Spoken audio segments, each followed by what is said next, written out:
গাভীর ব্যবসা করে অপু ভাই এখন ল্যাম্বরগিনির মালিক।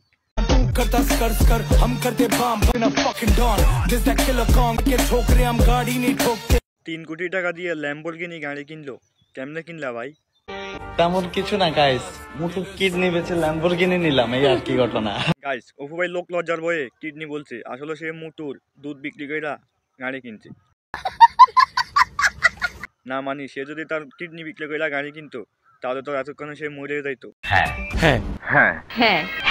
তো সে যেহেতু বেঁচে আছে, আমি শিওর অপু ভাই তার গাভীর দুধ বিক্রি কইরা ল্যাম্বরগিনি কিনছে।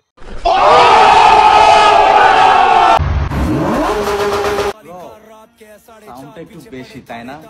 মনে হয় গাড়িটা অনেকেই ইউজ করছে। ল্যাম্বরগিনি তো, কিন্তু চিন্তা করতেছি তোমাদের ঘুম আসবে তো নাকি ঘুম হারাম হয়ে যাবে।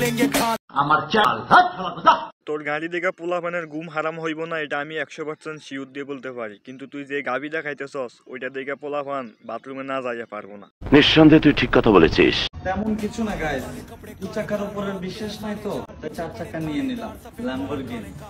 আসলে ভাই তুই ঠিকই বলছিস, 2 চাকার উপর কোনো বিশ্বাস নাই, সেটা তোকে দেখলে বোঝা যায় ভাই।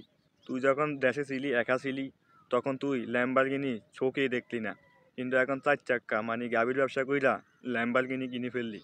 দেখলেন ভাই গাভীর ব্যবসা কত কোটিপতি হওয়া যায়। কবে আসবে সেই রানী? এসেছে তো ভাই, তবে রানী না, চোখ মহারানী। এটা হলো অপু ভাইয়ের রানী। এই রানী বাড়া দিয়া কামায় অপু ভাই অনেক মানি। এই রানী বাড়া দিয়া অপু ভাই এখন 3 কোটি টাকা দিয়া কিনে ফেলছে ল্যাম্বরগিনি।